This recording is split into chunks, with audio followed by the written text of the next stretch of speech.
Gotta get real with you guys for a few minutes.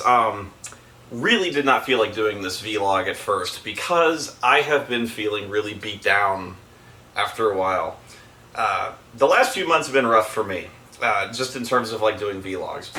And it's because I've been given this label. It's been going on for Twitter for a while called Spoony Hates Everything. It's been kind of an ironic label because no matter what I do online, it seems like even when I give a positive review, it's been interpreted like I hate it. And this is partially my fault. Mostly yours, but partially. And this started with Pacific Rim. And this is where it started, I think. Where I said I liked it. And then I proceeded, it was like, this was a fairly long review. It was about an hour long. And then I said I liked it, and then for about 59 minutes I proceeded to criticize the shit out of it. So it was about 2 seconds of saying it was good, and then 59 minutes of me kind of tearing it down. What I felt was, that was what was wrong of me. What was wrong of you was the fact that I don't think people really listened.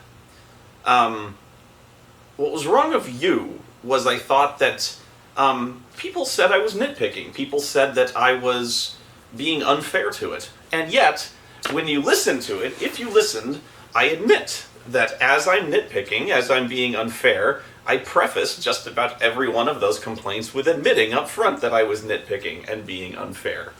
I call the movie stupid. I call the movie loud and robots punching face and, you know, the characters shallow and two-dimensional and shallow and one-dimensional. You know, the characters defined only by one trait. The acting relatively poor, and the script basically lame-brained and idiotic. I said that, and people took offense by that. And yet I said I liked it. Here's the thing. I didn't say those things like it was a bad thing. In fact, I said, actually, that was what made the movie fairly good. Because I was like, I said the movie was at its best when it was idiotic and lame-brained and robots punching face. You know, that was when the movie was good and interesting, and that was when I cared. When I didn't care was when the characters were talking. When the characters were trying to act, and when we were sitting around at the base. We spent far too much time pretending like we cared about the characters when they were so shallow and silly and boring. So that was my problem. Was I was like, I was calling the movie stupid and shallow and loud and I was like, that was the good part. That was the positive part of the review. I was being highly complimentary when I called it stupid and loud and violent and bam bam bam. And people were saying like I thought that they're like, you say that like it's a bad thing. No, I'm saying that's a good thing. That was my main complaint was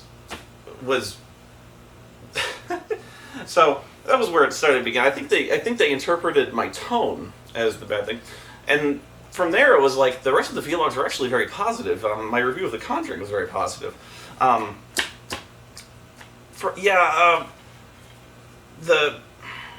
there. I don't know. With this, and this is what leads into my game review of The World's End. Man of Steel. Actually, Man of Steel. Man of Steel sucked. That was the thing. Brad Jones actually took the brunt of Man of Steel. He weathered the initial shitstorm. I took the lesser of it, and then Linkara. The rage had kind of weathered down when he finally did his. Linkara, by the way, did not like it at all. So, you know, when the comic book guy did not care for it whatsoever, am I at least partially vindicated on that one? Any? Please? Okay? Can we let that go? Anyway, my review of The World's End, I drew a massive shitstorm for, because, for several reasons. I was really vilified for that one. People said my reasons did not make sense. People said that, you know, when I called the characters out for not acting like people, when I said that their reasons for staying in town were basically non-existent. You know, I said it's a comedy. Of course it's silly. Of course their reasons we're staying in town were stupid and basically non-existent. They're drunk. You know, basically they said, what do you want? It's a movie about robots filled with blue stuff. It's silly. It's an Edgar Wright comedy. It's dumb. You know, and they're like, oh, well, the other two movies were so realistic. You know, zombies, the thing. So it's one of those things where people, they immediately play they play what's called the "It's Not Shakespeare" card. I hate that card. It's one of those. It's magic. It's kind of like that's magic. We don't have to explain the things. It's not Shakespeare is one of those cards where it's the I don't have to argue card. It's stupid robots. You do have to argue it because there are certain things that you have to follow even in comedy. And this is where I'm complimenting Edgar Wright. And this is what some people don't understand is Edgar Wright is smarter than even you're giving him credit for. I think even sometimes that you're fooling yourself into thinking you like this movie. That's snobbish, and I admit that. That's where I'm being a snobbish guy. And people said that and this is the second thing that I don't like people are saying, and this is where I'm even playing it back on you, is they're saying, you don't get this movie. No, I think you don't get this movie sometimes. Where the other two Edgar Wright movies were so much smarter and intelligent, I think.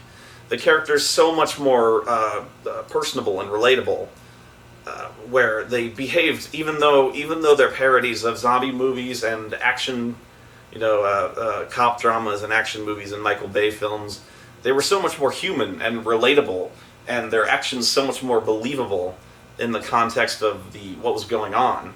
And in this movie, so ridiculous, even though they were drunk.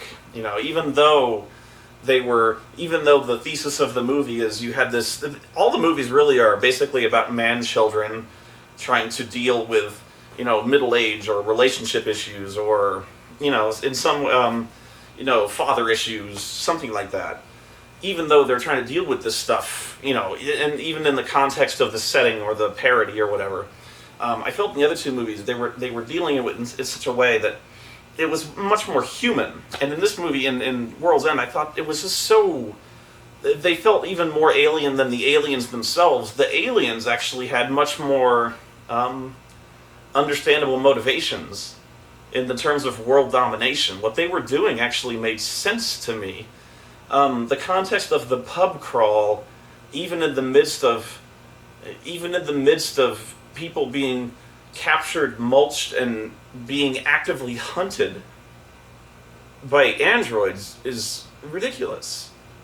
Why? They are actively being murdered, and he wants to drink beer because he wants to recapture his youth. I don't care how insane or drunk you are, nobody is that crazy. And they're drunk, they couldn't leave town, or they had, no, nobody, he could come back, it's like, he could go, okay, and then you play the card, well, it's a comedy, it's silly, it's a robot invasion movie, what do you want? Okay, you played that card, get out of my face. Okay, so, I know this is a game review, right? I'm getting there, trust me. The difference is, okay, if you want to play the card that it's a silly comedy, I can't play real human emotions, I can't play real human motivations in a silly comedy. Okay. There is a difference between those kind of movies. There is the silly Benny Hill, there is the silly Monty Python style of comedy, where it's silly slapstick, people are crazy, people are batshit for no reason. There's, the Monty Python, people who shit out their ears type of comedy, where people don't act like people, they act like cartoons, okay? That's the kind of comedy I think you're talking about, where people act like goofballs, people eat people and vomit into graves, and they call that a burial. That's the kind of goofy comedy where people don't have to act like people. They act every bit as wacky as the Body Snatchers, and we're like, oh, that's funny. Then there's the kind of real-life comedy where people can act like people and ridiculous things may happen around them, but you still relate to the people, because they're still acting, they're still retain their humanity. And that's where I go with Shaun of the Dead, and that's where I go with Hot Fuzz. Okay, here's the example of Shaun of the Dead, where, Ed, Nick Frost's character in Shaun of the Dead, he's been bitten by the zombie, and he's slowly turning into the zombie, and he's in the basement, and he's basically dying, and they're saying a tearful goodbye. And this is a comedy. It's a hilarious comedy. And they have this very real, tearful goodbye, essentially is, he's basically dead, and they're trying to flee, and Ed is basically offering to hold the line as they flee. That's a human moment.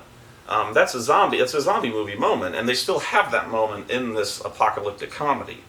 Now, this is a different kind of parody movie, I get that, and you don't necessarily have that moment in a body snatcher sci-fi type of movie, but I think you get what I'm saying here, where these people still act like people. Here's how World's End goes. You've got this moment in the movie where one of their friends, they're running away from the robots in the woods. All of a sudden, one of them gets stopped by another robot, and they get into a fight, and the other two watch the fight, and then, the other guy gets swarmed by the robots, dog piled onto him, and they proceed to kill this guy. This isn't spoilers, people get killed. So, the two are watching the third guy get killed, and then they start cracking jokes. Immediately afterwards, maybe even during this, they're making jokes. They're watching one of their childhood friends get torn apart, literally mulched into gardening fertilizer. They're watching this guy get fucking killed, torn to pieces, and they're cracking fucking jokes. And I even brought this up, and they're like, well, they're drunk. Fuck you, okay? They're drunk. They're cracking jokes. I don't care how drunk you are. If you saw one of your childhood friends getting torn to pieces, you're not cracking fucking jokes. That's not, this is what I'm talking about when I say this isn't the kind of comedy that the other two movies are like. You know what I mean? So, I'm sitting there going this isn't worthy of the other two movies. I'm watching this going this just doesn't grab me the way the other two, this isn't like the other two movies in the series. Now, I'm not saying that if you found it funny that I'm saying you're wrong. I'm saying, I just personally did not like this movie. I personally did not think this was a good movie. I didn't think this was worthy of the other two. Okay. Now, there was this, I also was mentioning, this is what brings me to Saints Row 4. This does tie in, believe it or not. And this is kind of why I didn't want to do this. Because this is going to be another kind of negative review. And this is where I was going to be like, shit. People are going to jump on me for Saints Row 4. Because when they gave my initial thoughts on Twitter, people are like, Spoony hates everything. And they started jumping down my throat on this one. So I didn't want to do this because I'm going to give another review and people are going to jump down my throat. And I even got called a hypocrite because when I started talking about Saints Row 4, I got called out on saying something. I got called out on this by saying this was too excessive, by saying it went too far. Okay, now I'm gonna talk to you about what's wrong with Saints Row 4. This game is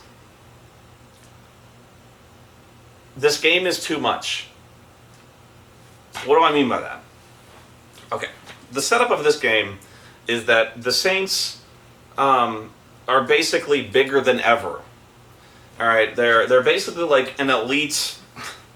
I don't even know what they are. They're like an elite task force. They're like bigger. They're like a mercenary army at this point. You know, they're like this. They're like a mercenary army / entertainment mogul extravaganza movie studio music industry. That literally they're everything, you know. So they are trying to stop like a terrorist organization run by essentially the Mandarin from the Iron Man 3 movies. So like they stop a nuclear missile launch and your character is so successful he becomes the president of the United States. Roll with it. It's just basically they tell you to roll with it. And you are president of the United States when aliens attack. And they abduct you and they put you into the Matrix. No, really, that's what happens. They put you into the Matrix and that's the game, is Saints Row 4. From there, and this is the first hour of the game, from there you essentially become Neo. You're the One, where you are given Matrix powers. Again, no, really, you are given Matrix powers. You're given the power to super jump, you are given the power to run, you are given power to throw fire, throw ice, to telekinetically lift. You're given more powers than the One. You can glide, you can fly. So, this game gets ridiculous.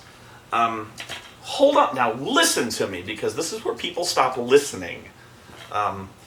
People are like, well, you said it gets ridiculous, that's the point. Listen to me. Please listen. I say you get all these powers, and it gets ridiculous because the violence is so over the top, and again, that's a good thing, but you get all these powers, you can do all these really cool things where you can jump so high, you can run so fast, but all this happens in the first hour, okay? And the problem becomes that it's not a good idea, by the way, to give the characters the ability to run literally faster than cars, faster than any car, within the first hour. Because when you do that, it makes driving the cars pointless. And when you make driving cars pointless in a game ostensibly about carjacking, you make cars pointless. That's not a good thing. Then you give the characters the ability to essentially super jump and fly. And you master that very quickly. Within about 2 hours, I had leveled up my ability to super jump and fly, because you essentially collect like glitches and power-ups that allow you to level up your jumping ability. I could basically fly. So, you get aircraft very quickly as well. So if you couldn't fly, you can summon that aircraft, and then people will say like, well, as soon as you get VTOLs in Saints Row 3, cars are pointless. But still, you kind of follow me at least, right? You don't get VTOLs immediately in Saints Row 3, and driving still has its charm. Driving is not pointless in Saints Row 3. And I'm going to get back to why Saints Row 3 is different. But you've got all these powers. You have telekinesis. You can throw fire bombs. You can throw ice balls and shatter people. There's aliens. You get ray guns. You get, like, right off the bat, you get this thing called the Merca gun. You get the dubstep gun. You get the abductor gun. You get these really, really ridiculous over-the-top guns. It's basically, like, you get essentially Ratchet and Clank guns, like, immediately, with no consequence. This wasn't even, like, pre-order bonuses. You just get them. It's so over-the-top and goofy and ridiculous that it's distracting. It's facepalm worthy. It's overwhelming, and I didn't like it. It's not that I didn't like it. It's almost like it's almost like you're playing this game with cheat codes on, and I wanted to turn them off. It was like I had to handicap myself to have fun with this game. Like, I had the Merca gun, which was essentially win mode. I was like, I can't use this. I don't want to use this. But yeah, I was like, I had all these cars. I was collecting cars, but I was never going to use them because there was pickups all over the world. So, like, driving cars was a detriment, because if I was driving cars, I wasn't going to pick anything up. I had to jump around and go to rooftops and collect all this shit. So cars were pointless. They were pointless. Flying aircraft even was kind of pointless because I had to get things on the rooftops. There was so much excess. There was so much goofiness. The Matrix, and it was like, really, Matrix parodies in 2013? Kind of stale. It was like you made an entire game based on the Decker missions in Saints Row 3. Okay, now where I got called a hypocrite was that I was like, You're saying that Saints Row 4 is bad because it went way too far, whereas you said that World's End would have been a lot better if it had gone all the way with either the bar fight concept or the robot the body snatchers parody. It should have gone all the way. It should have like committed and gone balls out with the bar fighting or the robot shit. Yes, and I agree. I stand by both. The Saints Row 4 went too far, and World's End should have gone too far. Here's why I say. Here's the difference. Here's why I say both are correct. World's End. I need to recant.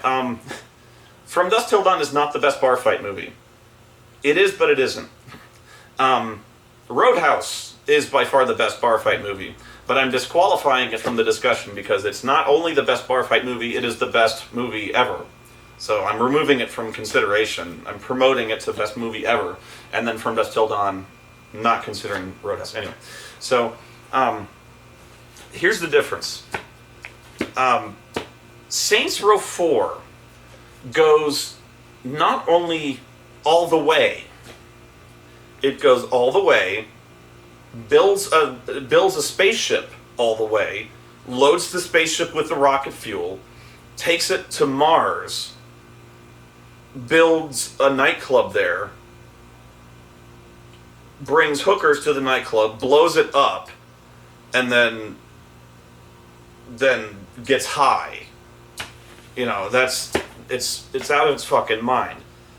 That's what they do. That's what Volition and Deep Silver do. When I was at E3, that's what they did. This is when I was at E3, the first thing they showed us was that you could beat a hobo to death with a 4-foot rubber purple dildo. That's what they're going for, was the fact that you could do this, and I love them for it. Here's the issue. Here's the difference between 3 and 4, Saints Row 3 and 4. Saints Row 3 was perfect for that because Saints Row 3 went all the way, but it retained its identity. At its core, Saints Row 3 was still about a gang taking over a city. It was still about doing crime. It was still about jacking cars. It was still about killing people. It was still about crazy gangs. It was still about getting respect. It was still about gangs. Saints Row 4 loses all of its identity. Now all of a sudden Saints Row 3 is about aliens, it's about the Matrix, it's about jumping around now it's like Crackdown. Now it's like the Incredible Hulk video game. Now it's like now it's like Prototype. Now it's a Prototype clone. Now it's like Infamous. It's fucking crazy. Now this is not a Saints Row game. It's funny, but I don't know what this is. This isn't a Saints Row game. I don't know what else to tell you. I say this jumped the shark.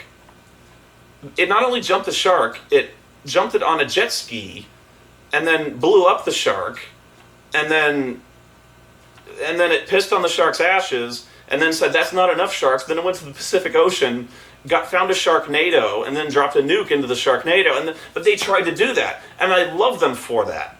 The thing is, though, by the time they've done that, they forgot what they were doing.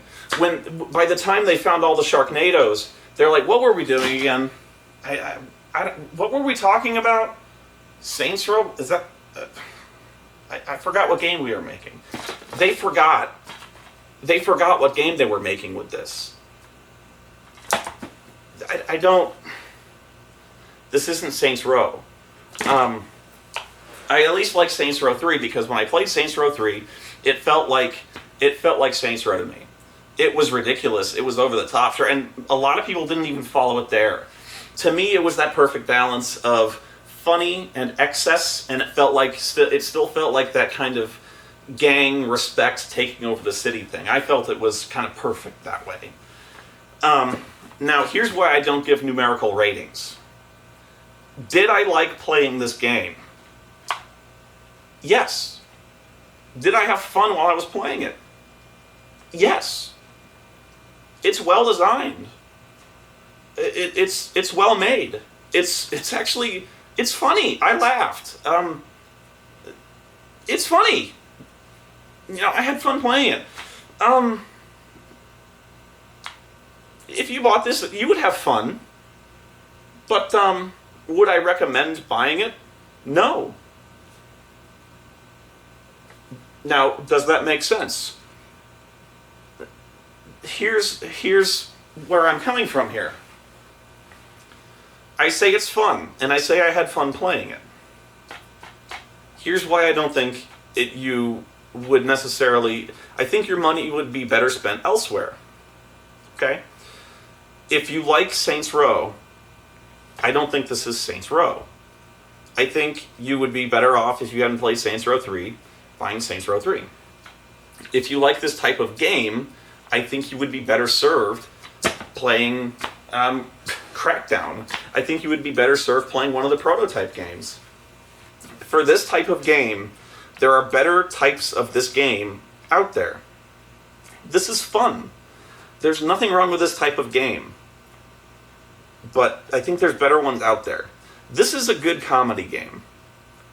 If you're looking for a game like this that gives you some laughs, this is good. But even for this type of game, I think there are better types of comedy games out there. This definitely has its own style and flavor, and it's good for what it is. But even I don't think it knows what it is. This is where, and even where the series Jump the Shark is arguable. Some say Jump the Shark at 2. But this is why I don't give numerical ratings, because this is so hard to quantify. This is a quality game, but its identity is so muddied that can you assign a number to this? It's fun, but is it worth playing? I don't know. No. Do I hate it? I don't hate it. I liked it. But I don't think you should play it. And that's why I don't like... That's why I didn't want to do this vlog. Because people... I don't think people are going to hear that. I don't think people are going to watch this and say, like, oh, so you hated it. You didn't give your reasons. I think... I know I'm whining at this point, but, like... I'm going to get this rep that I'm like, I bashed this game to hell and back. And I'm saying, this is a well-designed game. But, this is... and I don't mean to bash on you guys. And I know, and I have to apologize again, because I know this is like, I know it's a very vocal minority who's kind of ripping me apart here. I do have to acknowledge, once again, I must acknowledge that there's a silent majority. People, it's always the people who approve and agree with me. People who like something and support something never post something when they have something positive to say. When you approve of something, you don't post something like, I loved it. When you buy something and it works great, you never go to the site and say, this worked perfectly. When you buy something and it breaks and it pisses you off, then you go to Amazon and post a negative review like, this was a piece of fucking shit. You only post a review of something when you hated it. When you had a bad experience with it. So I get that. And so it's only angry people or trolls who post angry shit on the video. So don't think that I don't understand that the fans out there don't exist. It's just that when I see all the negative comments, I don't think they're all trolls. I really don't. I think a lot of people, though, don't understand where I'm coming from. I think a lot of people misunderstand the videos that I'm making. I just think some people aren't listening. So I hope that I've made things a little clearer when it comes to where I'm coming from with these videos. I hope I've maybe clarified where I'm coming from on some of these reviews. I have no doubt that I'm still going to draw some flack for World's End, because apparently with the Edgar Wright movies, I am tipping over a major sacred cow.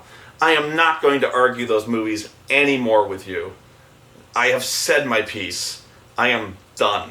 I am so done with those movies. I'm not going to fight you anymore with that. But yeah, hopefully we are done with Saints Row 4. Hopefully we are done with Edgar Wright. I say that Spoony doesn't hate everything, and yet I post a negative review. I post a bipolar review of Saints Row 4.